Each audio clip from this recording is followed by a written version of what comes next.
great article, Antoine. You had a lot of good interaction. Right? Yeah, I like that. That was good. And it's kind of near and dear to me because, all those years I did recruiting. You look at a lot of these things and it's kind of funny, but let me share the screen here.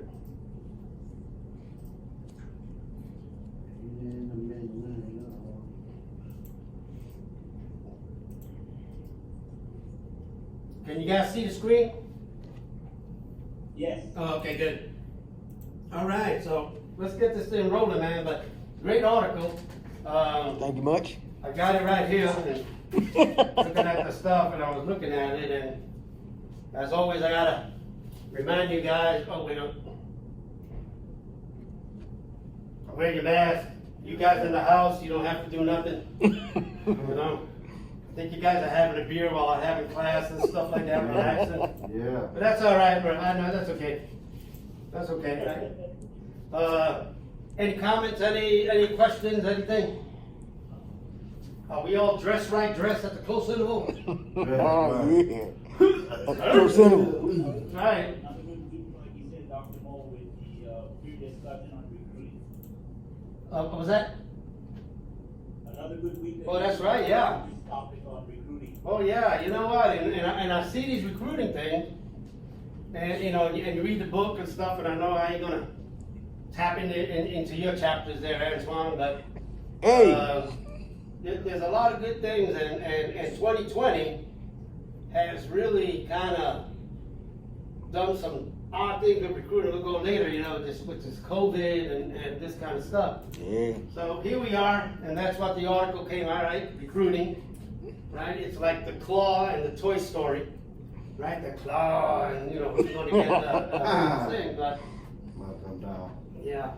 But it's difficult, right? I mean, looking at some last week we talked about strategies and how to align strategies. Yeah. We talked a little about staffing before and some of the shortages and what's going on.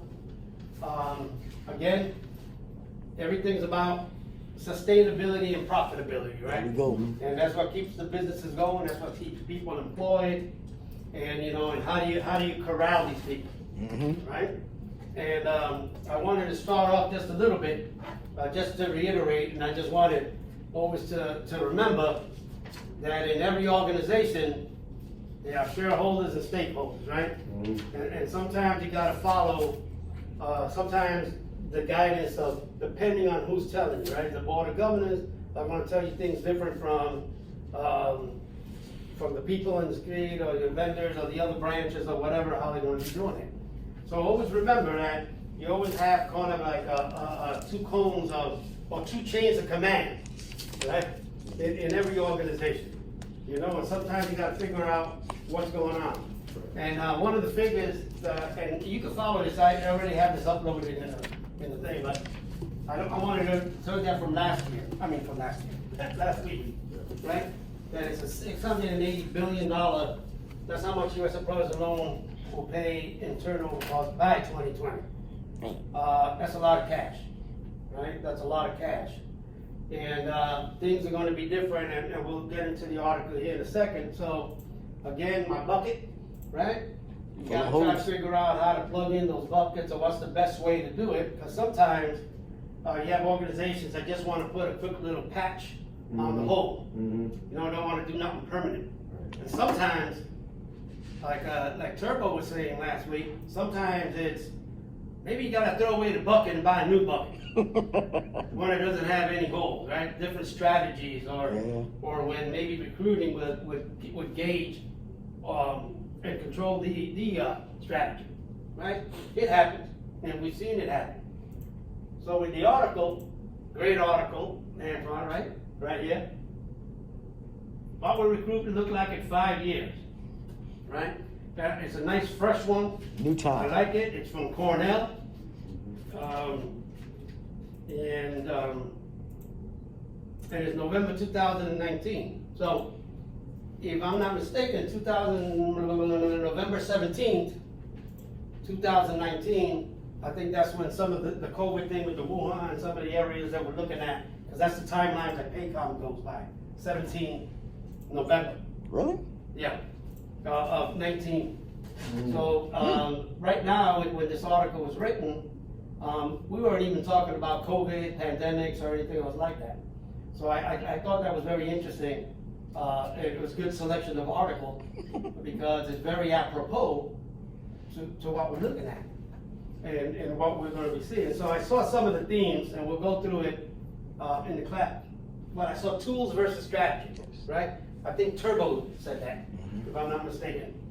On sometimes maybe it's not the strategy, but maybe the tools, right? We have to change, right? Maybe you have to approach it differently. And another one was AI and technology, right? That was a big one, especially the Wu article. It's a lot on that, about unbiased, reduce biases, maximize objectivity. Soft skills. I forgot who said that. I think it was Maui. That said something about it. All you guys did, but I'm trying to remember what's going in there. Tactical to strategic, policy changes, policy changers, right? And also fit. I think Jason said that, right? Something about the fit. You know, sometimes you can do whatever it is, but sometimes you want to say, is this person a good fit, right? You're looking for a nurse, let's say, right? And you're saying, I want an RN nurse with a bachelor's in science and nursing, right? With at least 5 years experience. So when you got the resumes, and remember that resumes sometimes are susceptible to lying. You gotta remember that part about lying, right? If you're gonna get 5 applicants, you know all of them are gonna be an RN. You know all of them have 5 years experience, and all of them have a BSN because they wouldn't be talking to you today, right? So the interview is what you're looking for is usually a fit. Is this person a good fit? Can this person work with Julia in that second?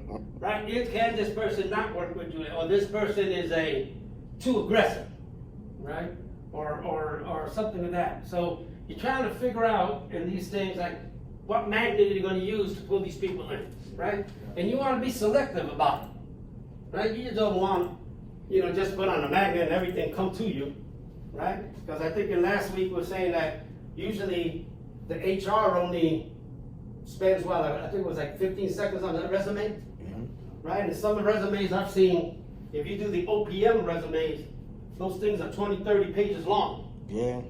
So all you want to try to do is get a good trailer to a movie to see if it pricks your curiosity to say, hey, do I really want to spend the $12 or whatever it is for movies nowadays to see the whole movie by that trailer? Yeah. Right? And some people look good on paper, but they're terrible, right? So it's funny because at the recruiting, here's my buddy Liam. I don't know who you are, but I will look you up on LinkedIn and I will find you. Right? Sometimes I look at recruiting as something of that capacity, right? Cold calls, and I think Julius knows about cold calls and trying to call people and say, hi, how you doing, or whatever. But, that's what they're looking at, right? So the next slides I'm going to have, a couple of slides, as always, I like giving a couple of stats. Because, I like, some of them I want to emphasize from last week, but just that you're up against several things, right? And I think I kind of like that statement that Turbo said about it's the tools, right? Sometimes the strategy can be there, but we're going to have to change the tools and how to accomplish that. So this one from last week is something that I kind of like because it's the time that, 60% of HR time is administrative stuff, right?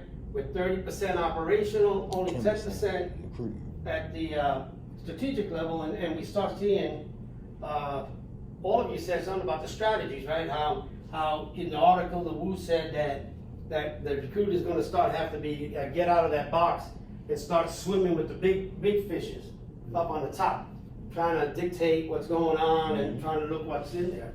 A lot of times, like I told you from that story with the Patriot system when I was recruiting, is they didn't ask the right people if they were eligible to do that or to do that. So I'm kind of liking that they're adding them, to the strategy thing.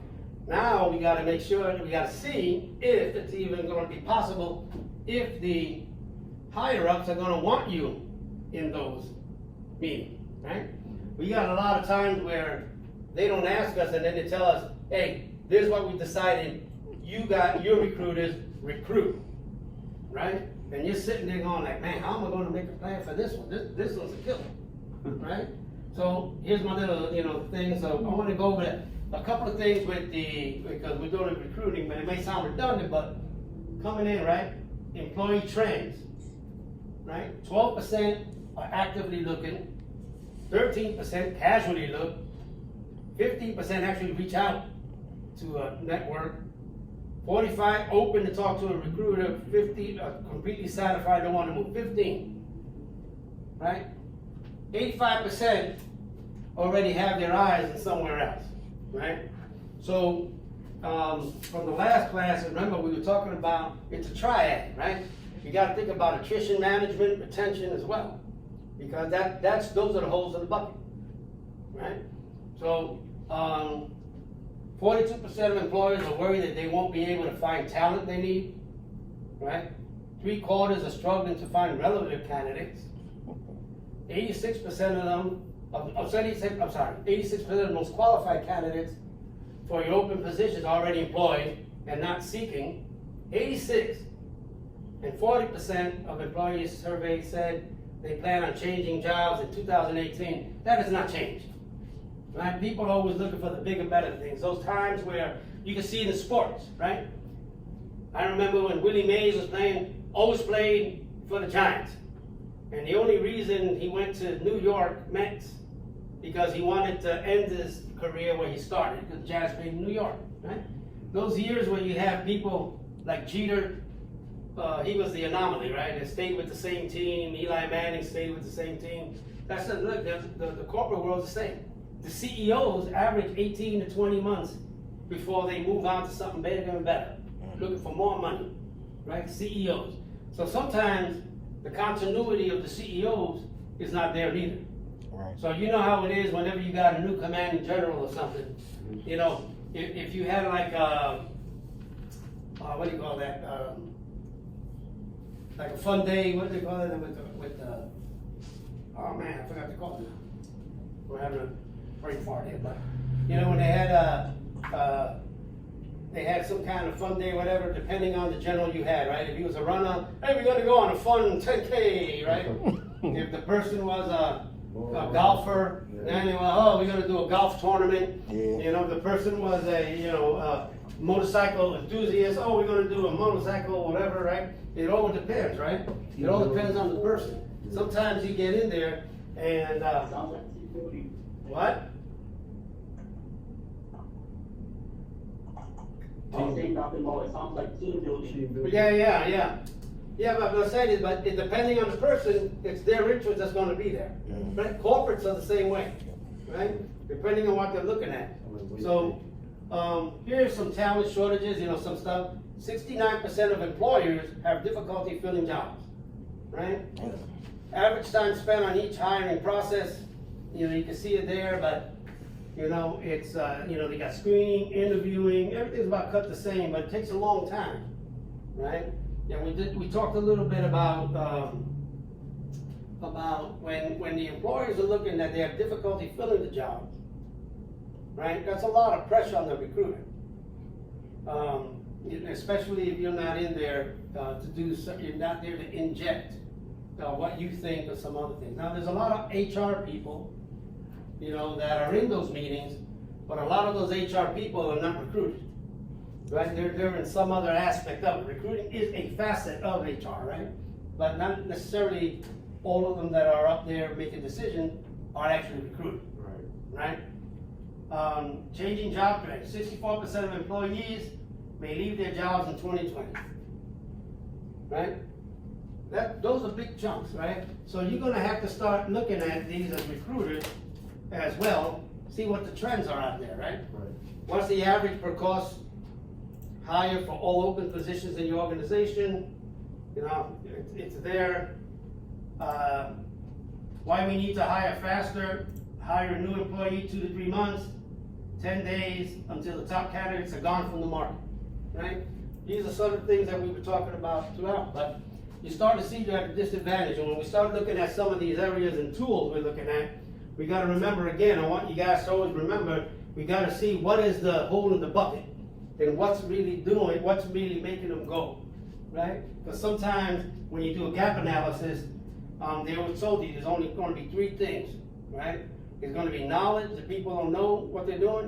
It could be motivation, or it could be the organization, the way it's structured, right? Those are the reasons why usually you have gaps, that you're here and you wanna go here, and you gotta figure out a way of how to do it. In the military, they always think it's knowledge, right? They always wanna throw knowledge at you.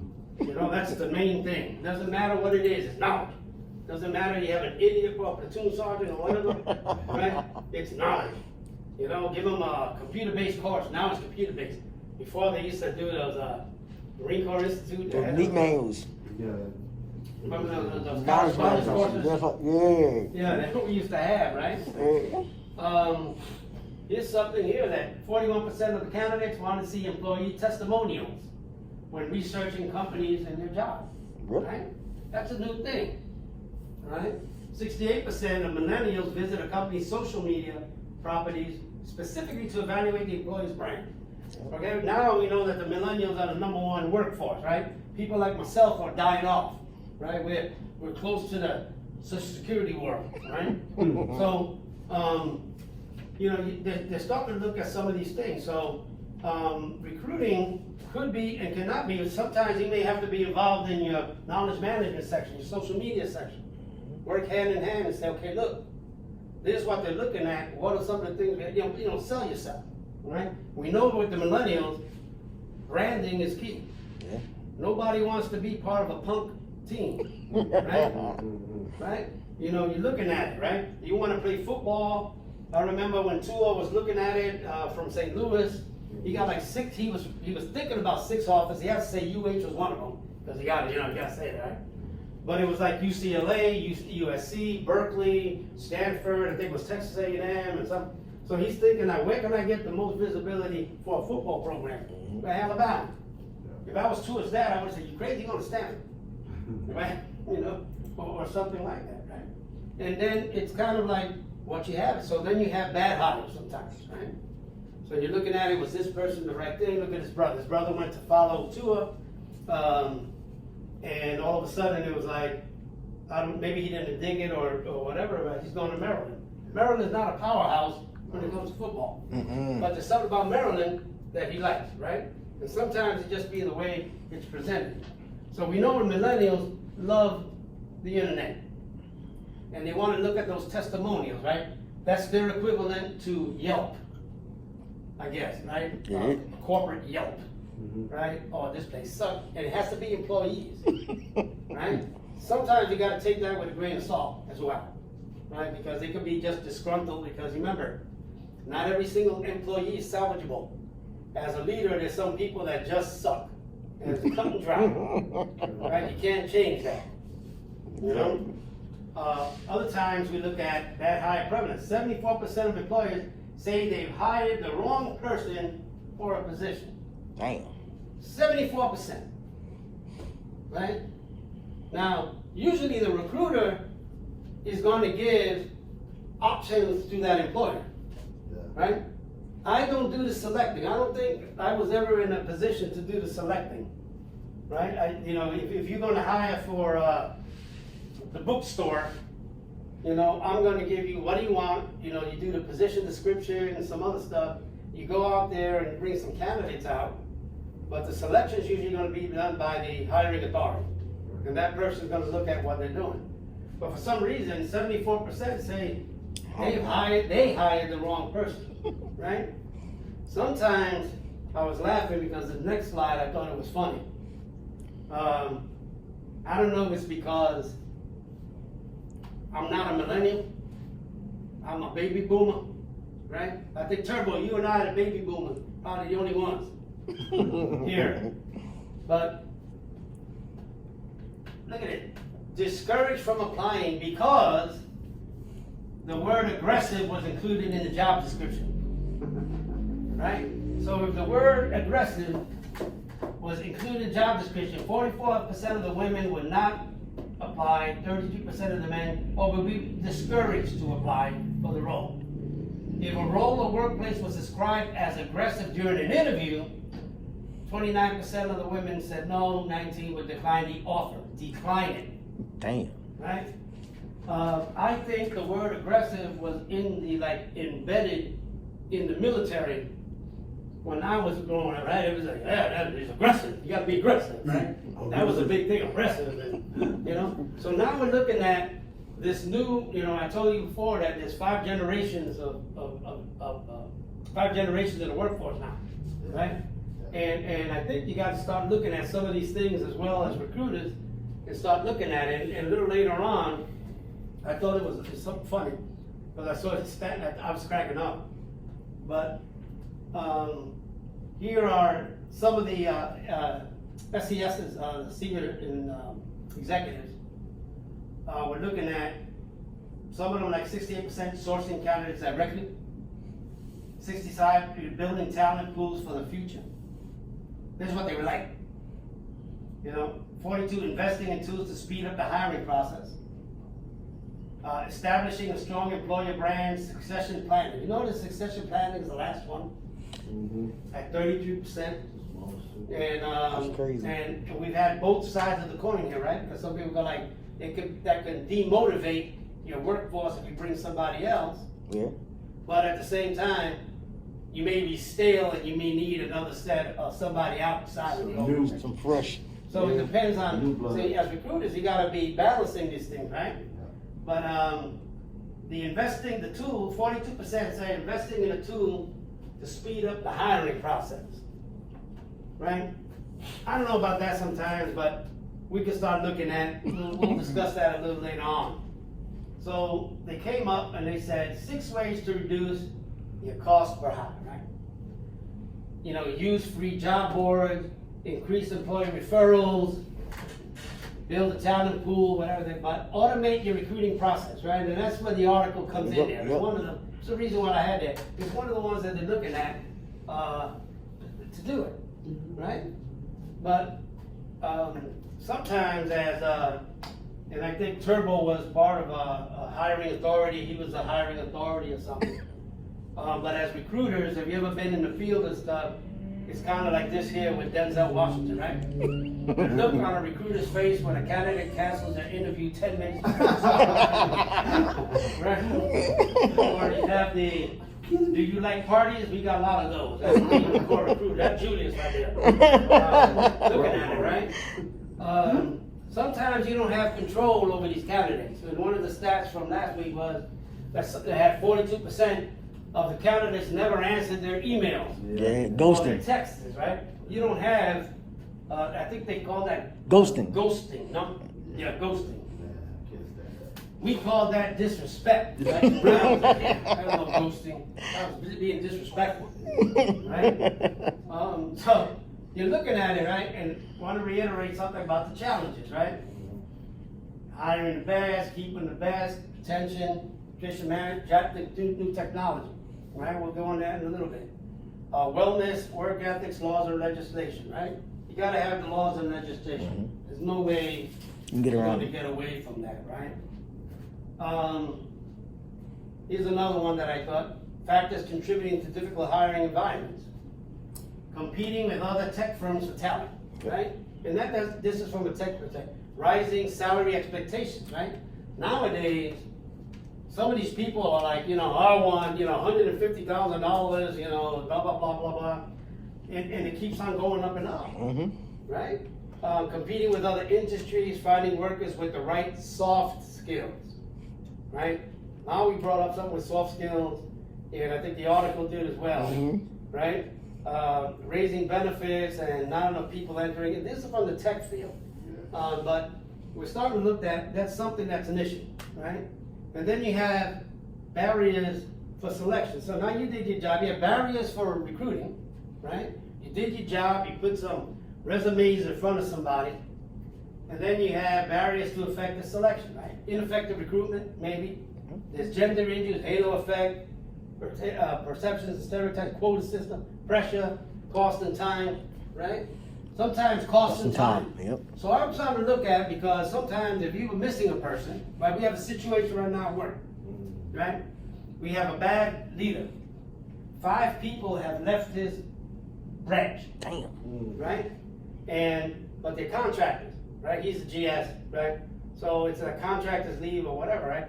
But when they leave, the contracting company is still responsible for that deliverable, Yeah. for that task, right?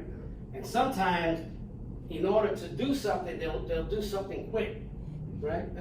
They band-aid it, right? No fault of their own, right? But they band-aid it, right? And sometimes what they do is you end up with that big statistic that says the employees think they haven't gotten somebody that's a bad hire. Mm-hmm. But a lot of times, for me, I mean, there is pressure, from the stakeholders. What are we doing? Right? We used to get that from in military recruiting. We're now doing our numbers. We got to reach our ceiling. What's going on? And like I told you that story about the kids that got that recruiter in trouble by lying, right? Because that was a pressure, right? I've seen desks fly in the recruiting station, and your little candidate box or whatever flying all over the place, cards, people getting punched in the chest. I mean, I've seen it all in that kind of thing, but it's pressure, right? And you just want to bring people in, right? Top 3 barriers for internal recruiting. Now you said, okay, let me try to recruit from inside, right? Managers don't want to let go of their good talent, 70%.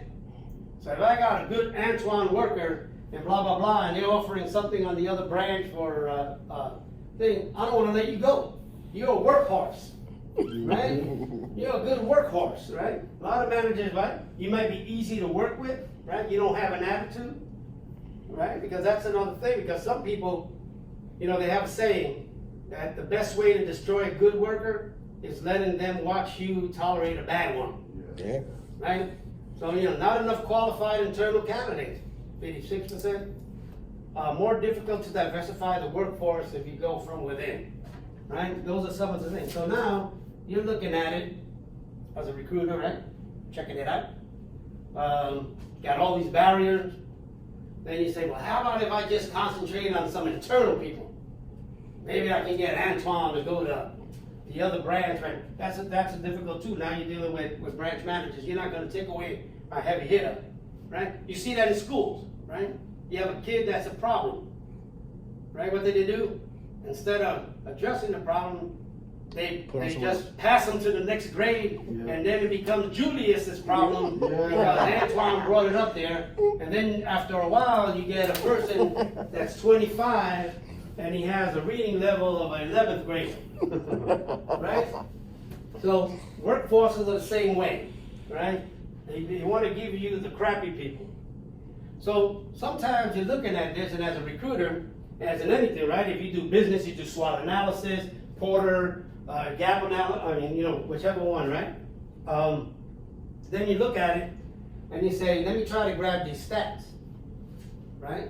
Let me see, because these could be handy, right? If I have these stats, I can start looking at it, but I thought this was pretty good, this slide here, is who on your team has access to recruiting metrics? And only 3%, everyone in the organization.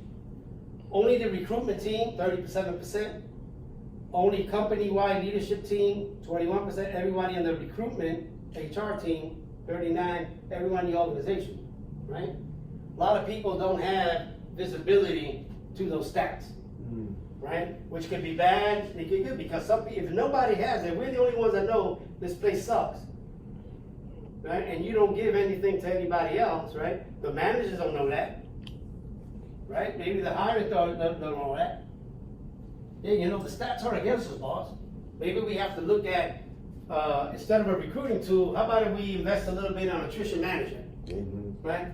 Let's check out what we have and not have, not in retention, right? So I thought that was a pretty good metric there, because it's like, wow, not a lot of people in there. So they wrote this article, right, November 2019. So 2020 rolls along. Now, you have all those things with you. You're trying to find a good tool, right? You read all these articles with woo and staffing and all these other things, and this thing COVID comes along, pandemic, right?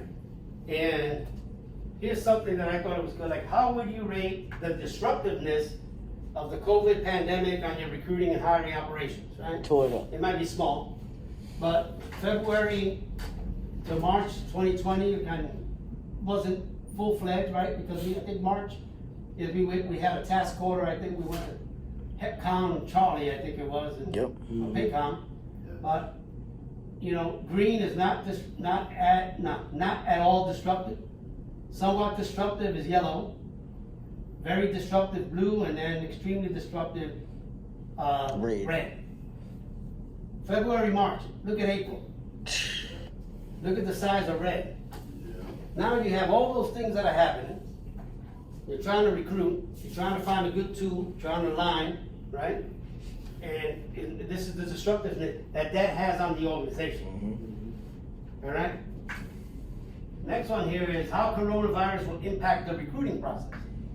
Right? Percentage of talent professionals who expect the following actions. It either will decrease or increase, right? Phone screen schedule will decrease 24%, increase 26%. This is before and after. Right? Applications for open roles, 39%. They're looking at it's going to dwindle down. Increase 13%. New job requisitions, offers made, interview schedules, you'll see that, right? So that brought in some other stats, you know, that brought in some other things. So now you have all these problems, right? You're recruiting, you're trying to recruit. We know we have a staffing shortage. We found out last week, we said, man, you know, we'd be pretty good if we get a nice strategy and we bring it in and line it up. And then COVID comes out of nowhere and it kind of hits you. Shake it up. Right? It kind of hits you. So here, 15% of the companies are reducing the numbers of interns, right? So usually interns was a pretty good source for your recruitment, right? Yeah. Get somebody, you have a reputable corporation, you want to do an internship. Right now they're having they're having difficulties in the medical professions because like if you're nursing or something, you have to do a certain amount of hours in residency, right? You got to do your rotations around the other thing, and it's kind of difficult with the COVID. So to try to figure out how are we going to do this, how are we going to do the laboratories? Are they going to be simulated or whatever? And some universities don't have the cash to do that, right? 35% of companies are not making changes to 2020 internship program. All right, that's not too bad. 29% of companies are moving interns to a virtual program. And then 35% of companies are reducing the length of their internships by delaying start dates. That's what happened at PayCom. We delayed them, and then we went online, right? So now we're looking at these things. So this is a source here, sometimes the interns. There are people that are willing, they give you a resume, they're willing to come to your organization. They want to be part of your organization, but that ain't working either. So you got a workforce that is thinking about leaving, not leaving, whatever. Your internal things are not too hot because managers don't want to give them up. Now your interns are not there, right? So you're trying to figure out, what's going on, right? And then, don't forget that building internal talent may be effective alternative. 61% they say they invest more on upskilling existing talent than recruiting, right? But only 47% say they have a formal retraining program for workers whose jobs have evolved. So 61% yes, but they ain't got no money to do anything, right? So here you are, recruiters. Your hands are tied, right? So then, because of that article, right? I said, okay, let me look at. They said next 5 years, so 2023. So we're looking at here. We have some recruitment trends in 2020, right? One of them is company culture, artificial intelligence, right? Mobile recruiting, diversity and inclusion, 21st century recruiters, right? Some of the trends that are looking at it, right? They're talking about this article. That's what I liked about this article. It kind of matched up what that said. The only thing they didn't have there that I thought maybe you could put it under the umbrella of company culture It's like the soft skills and stuff like that, they were looking at. So here's some more recruiting trends, right? Candidate experience, individual job advertisement, multi-posting on all channels, recruiting SEOs for Google and Google for Jobs, social sourcing, skill matching with software, So, yep. qualified recruiter 4.0, I don't know what that, I gotta check that out. Data analysis, recruiting analytics, fair and transparent application process, right? The data analysis with recruiting analytics. That's We y'all just said smart. that 1% are the only ones that see it. Yep. It's only on the thing. So, the article brought about, here's some more trends, right? Recruiting through artificial intelligence. Says that 56% of the candidates believe AI may be less biased than human recruiters, right? 49% candidates believe AI may improve their chances of getting hired. Then the mobile hiring is the other one they're talking about. Everyone will need a great mobile experience, convenience, access, speed. 55% of the users use mobile devices in their job search, right? So we're looking at technology in the thing. So the question is, normal hiring processes versus machine learning. What do you think? Normal hiring. Why? And Antoine said normal hiring. Because a lot of jobs are I can hear you.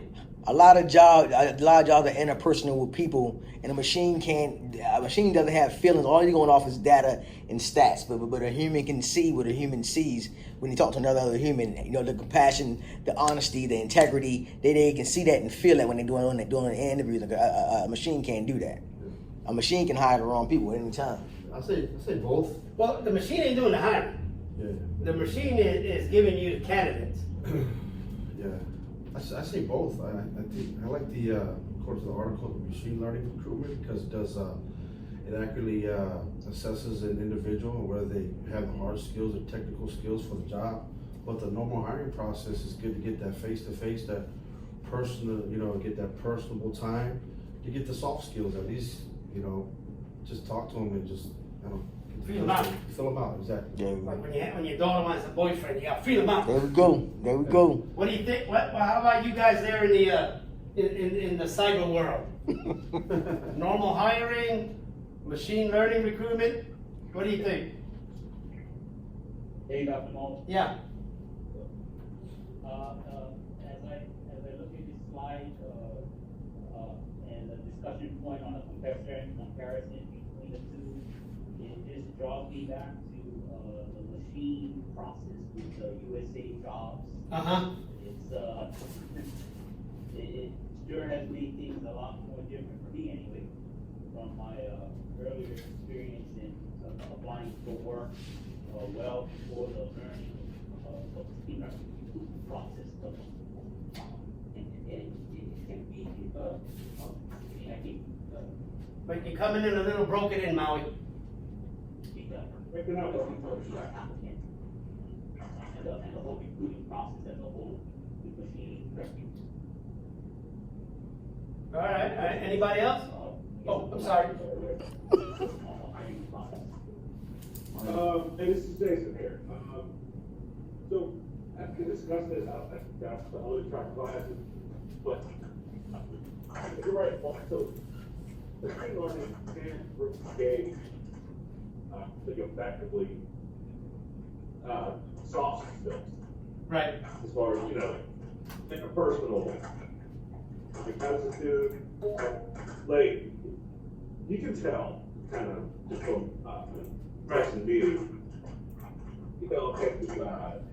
into demeanor fit into your organization. Yeah.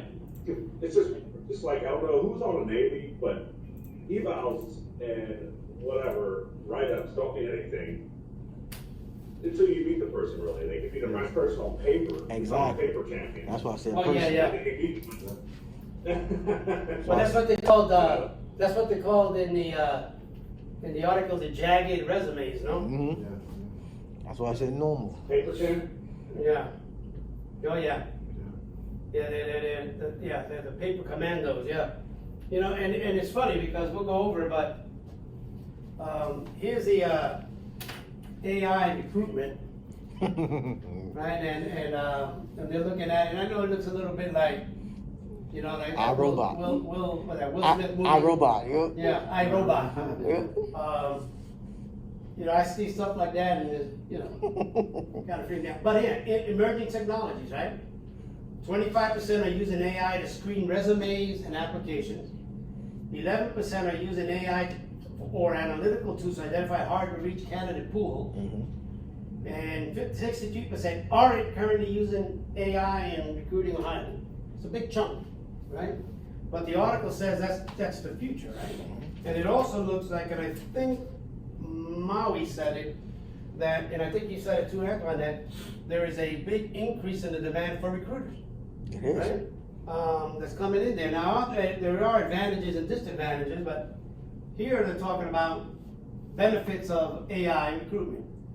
The quality of hiring increases, better integration of analytics, unbiased decision, automation saves time, right? Yeah. Over here, you know what gets me? I don't like people that talk in absolutes, right?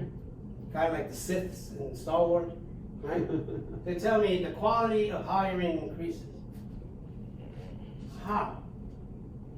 Yeah, I don't know, maybe that's me, right? It's kind of like, well, how? What's the gauge? You know, that's just me thinking, you know, I can understand it can save time and stuff like that, but can it guarantee me a better one? Nope. I don't know, because I agree with Jason and the rest of you, right? There has to be a visual in there somewhere, Yeah. right? There has to be something in there face to face. I mean, I bet if I had 17, 18-year-old kids in this class right now, they'd probably be disagreeing with me. yeah, because the database is like USA Jobs, right? If you can hit those wickets, you can get past the computer.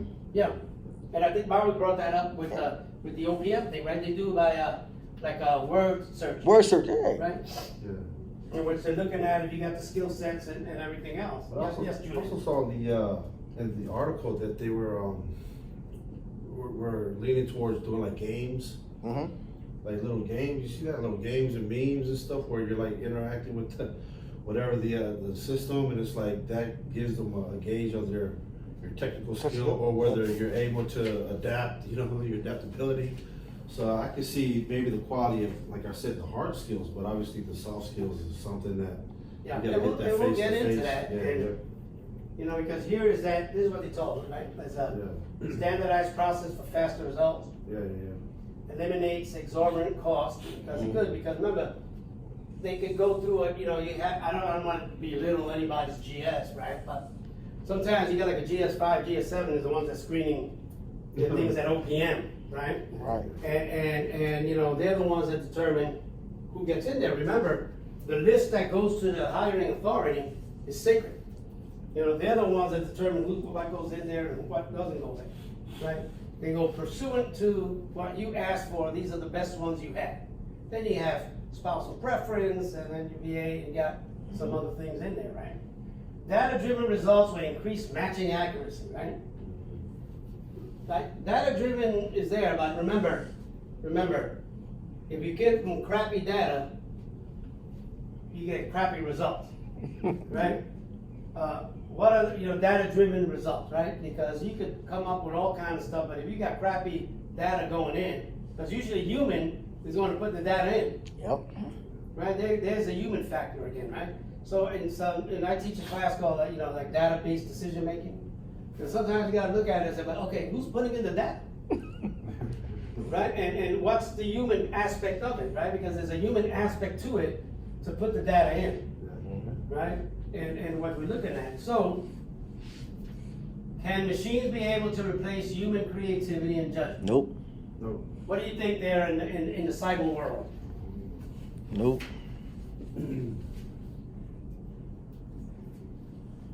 Anybody? Great. Gosh, Oh, go ahead, Mike.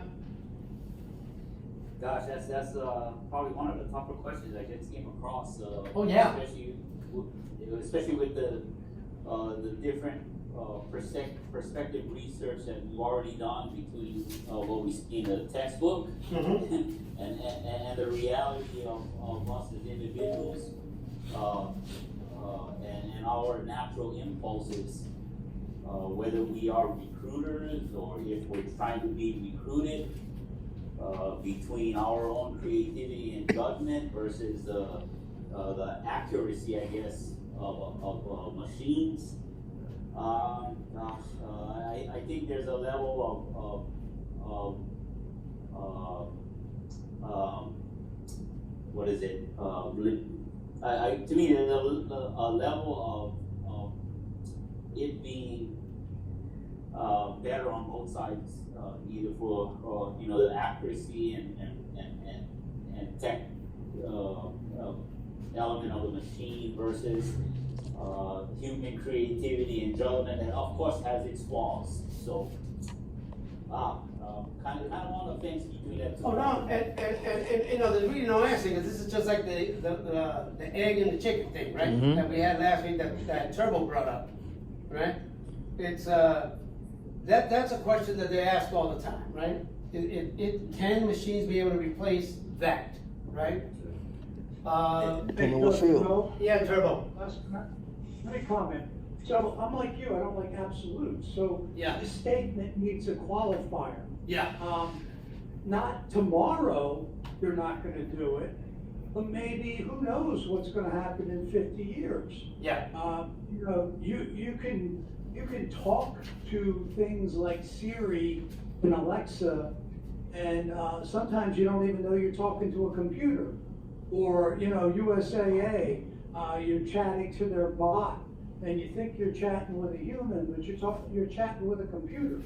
So, I don't know, I don't think it's gonna replace it tomorrow, but who knows what the future has. Yeah. Over. Oh yeah, but and it's true, because I think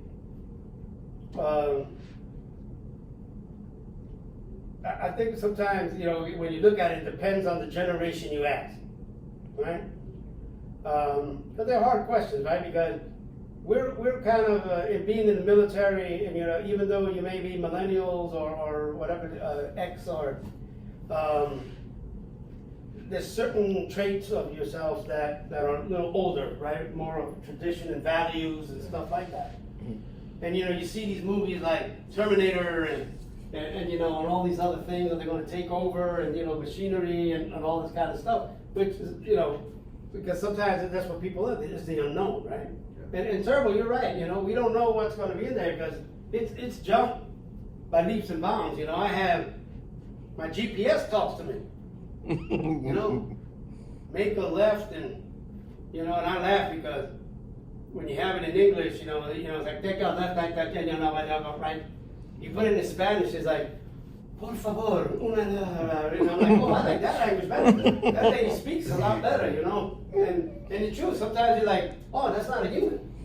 Yeah, go ahead. Yeah, but I'd be really interested. I mean, man, that blow me away if we can get a machine to act, with human creativity and human judgment.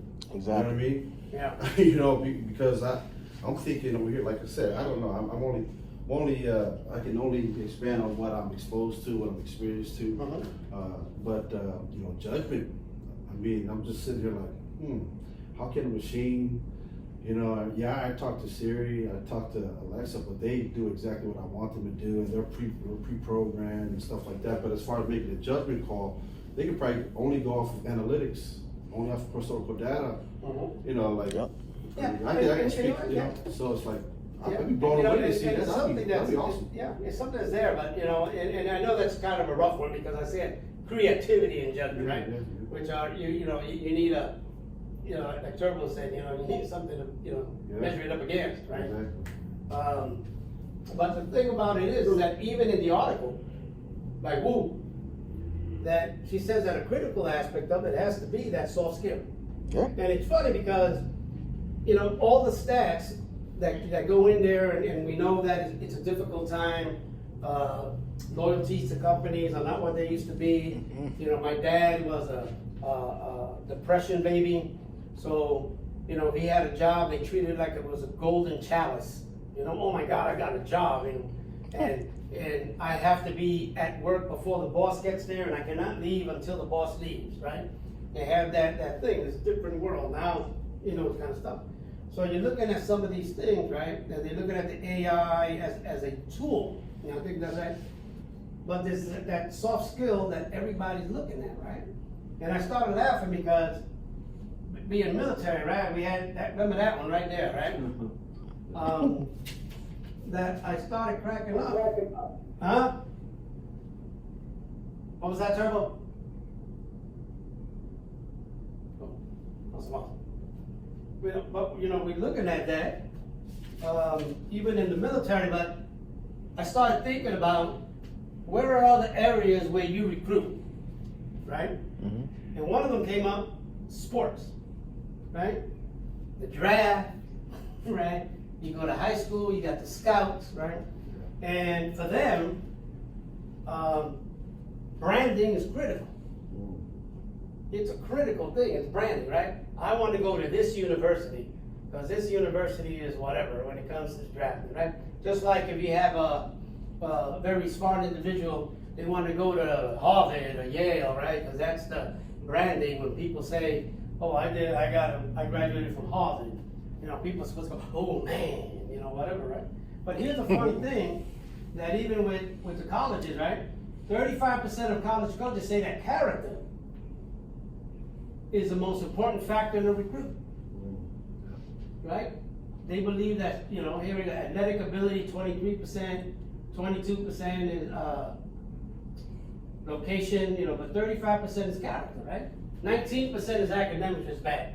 But, you know, but what I'm saying is character, that's a skill, right? It's a soft skill, right? Mm-hmm. That's empathy and emotional intelligence and stuff like that. So even in that field, they say that, hey, you know, that's something that's important, right? I use this too, I thought it was kind of crazy with the most popular states that athletes choose to go to college. I don't know why, but if you look at it, it's Pennsylvania is number one, New York, California, and so on and so forth, right? So, and if you look at those states, you know that those states are known for the athletics, right? Mm-hmm. I don't see there like Alaska, right? And you know, I don't see there like Connecticut, you know, and some of those things, but you know, they're looking at some of the things. So we got to look at the importance of that identifying and closing soft skill gaps. You know, that guy that I said, you know, that has these problems with people leaving, right? Attrition, right? They're leaving, right? The contractor, even though he can't do nothing because the guy's GS, right? But that person's having trouble. Mm-hmm. Trying to always, you know, it's like, man, I put somebody in there, I finally get him, resumes, interviews, everything else come, and they last an average of anywhere from 120 to 180 days, right? And like my grandfather said, clearer a rooster does not crow, right? So it's like, dude, you know, if you're a teacher and you have 40 students and everybody got an F in the class, are the students stupid, or maybe it's the teacher's fault, right? When you're in sports and the team sucks, do they get rid of the team or do they get rid of the manager? The manager. The manager, right? Yep. So, well, you got to look at these things, and you know they're looking at the skills, and I like that Wu did that, right? Put the AI as a tool, right? And then looked at the skills, right? Yep. So I found some stats on these. I thought it was kind of cool, and it goes, it's more important to hire for 30%. 92% say soft skills matter as much or more than hard skills. Right? That's true. And then, you know, and out of 500 U.S. senior executives surveyed, 44% think Americans lack soft skills in communication, creativity, critical thinking, and collaboration. Yep. So do you think that soft skill is because you think it's a generational thing? But then are we losing it? That we lost it? Yeah. What do you think, cyber world? The millennials are Do you think introverts. it's a generational thing? I think maybe, so, you know, but the Gen, whatever you want to call them, millennials, do most of their communicating now on their phone or freaking some kind of Twitter or some crap we get. I think that what the human being in front of you. You know what I mean? Like, Yeah, they can say whatever they want on the internet, but until they get in that situation where they have to talk face to face with somebody, then, they don't have that experience. you know, and it's funny because I even heard, I never said it, but I heard that they even break up with their partners on a text. Yep. Yep. You know? Ghosting, I think it's called ghosting. Yeah, the ghosting. Yeah, that's the ghosting. Except when I grew up, like I said before, it was called like rudeness. That was not a thing. But look at the on the bottom part. You can't read it, but I'll read it for you. But it says 80% say soft skills are increasingly important to company success. 89% say that bad hires typally lack soft skills. And that 40% of job vacancies across there's a UK now, because I use that, exist due to shortage of soft skills, right? You're looking at, if you're recruiting for the hospitality and tourism, you gotta have some soft skills, bro. Heck yeah. Right? And I know that recruiters get a bad rap because they say we like used car salesmen or whatever. But recruiters depend a lot on soft skills. Yeah. You know, and some of the communication. So, in your opinion, how do you balance perhaps the AI, because we're knowing that everybody's pushing for AI and technology and all this stuff, and right now I agree with Turbo. It's a new thing, it's coming out. Maybe we will not have this conversation in 10 years because it'll be norm, right? But how do you do that balance between, obviously soft skills is just as important as you know, the regular skill sets, and it's hard to manage as well. It's hard to get, right? It's very rare that you get somebody that's like super duper technically proficient. What is in the Marine Corps? Is that you gotta be technically and tactfully proficient. Yeah, both sides of the coin. I still remember that from Paris Island in '84. You know what I did learn, sir, is that that AI, that would save a lot of time though for recruiters. Yes. Save, you know, time management, you know, like I know that for me to get one person in the office, I had to talk to like 50 guys or 50 people. Yeah. And so, but, you know, we had that, you know, that tool, the East tool, you had to, I mean, I didn't have time to talk to 50 people just to get one person assigned. So that AI would come in handy, all that stuff would. So I think, in my opinion, right, I think AI is a good tool, right? If it's properly, if the initial data is positively and accurately put in, the data, right? And because you could mess up, and all of a sudden you get 100, you know, candidates, and they're all bad because you wrote something wrong in it, right? But you know what? But I think to close the deal, you need to have the people, right? Yeah, and I agree with Jason. And maybe it's because we're military or whatever, right? For me, it's the fit. Yeah.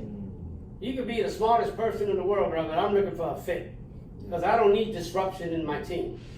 Because I think it's easier, in my opinion, right, to train somebody to a particular skill set than to teach somebody how to be ethical or use cognitive skills or even have the ability to collaborate, right? We used to call that military common sense. Brother got no common sense. You know what? I can't teach common sense. That was their mom and dad's job. Right. Right? I could teach them how to fight, right? I could keep them supplied, I could keep them resourced, I could give them a weapon, but I can't teach them common sense, right? And there's certain things that are there. You know, even the military, you know, I was looking at some of this here about the difficulty because I like looking at it, but turned away. The Pentagon estimates for why 17 to 24-year-olds wouldn't qualify for the military, excluding cosmetic reasons, right? The fact, 28% is weight and mental health. You got some overlapping, only 29% qualify, and we know what we're talking about that. And you know what?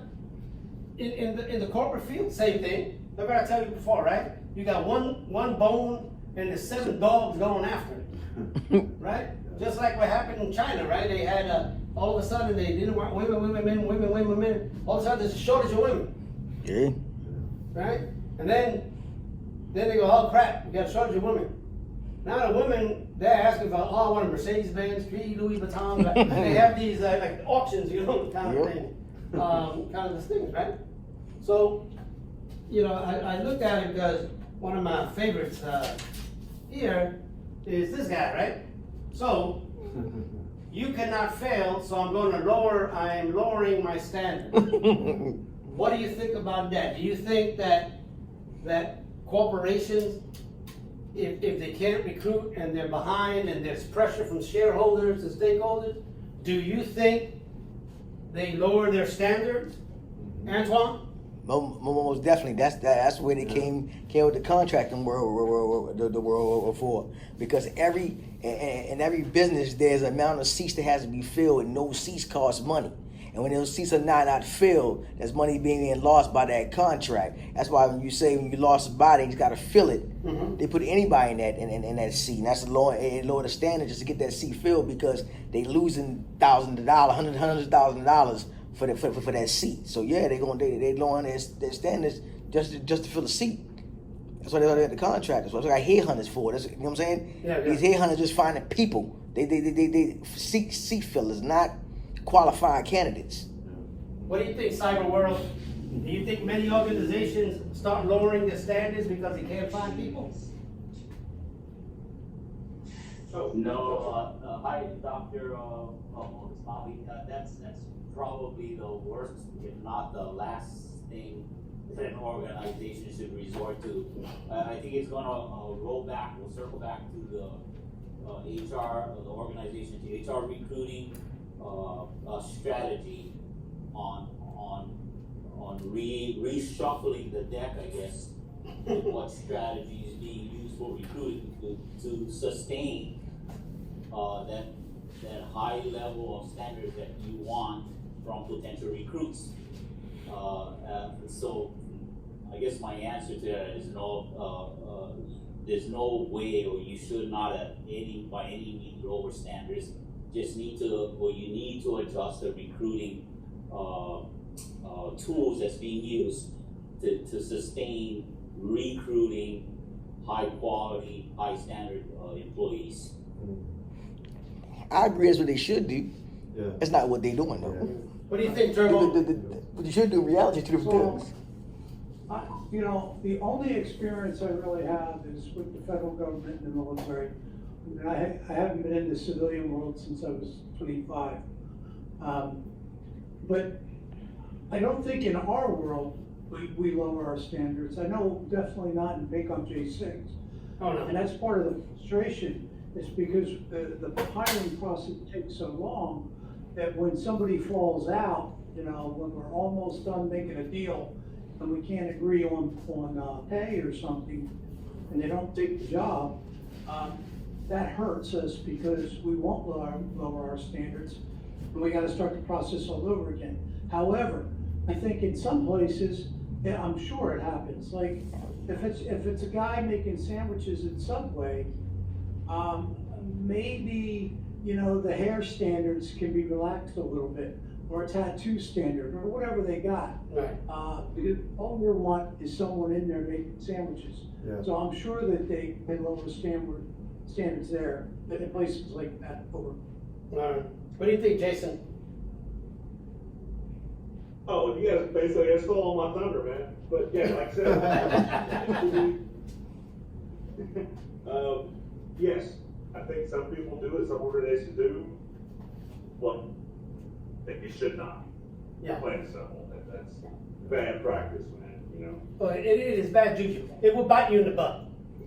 It will bite you in the butt, especially if you're like, and you're right there, Turbo, because I can't see myself lowering the standards for like a doctor or a nurse when they have life and death in their hands.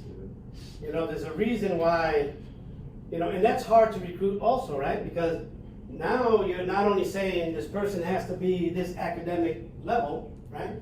There's also a license that they have to do, right? They also have to pass this license, right? Just like the lawyers do and everything else. So I think the bottom line, I think we've seen all of these things. You know, we've been around the block.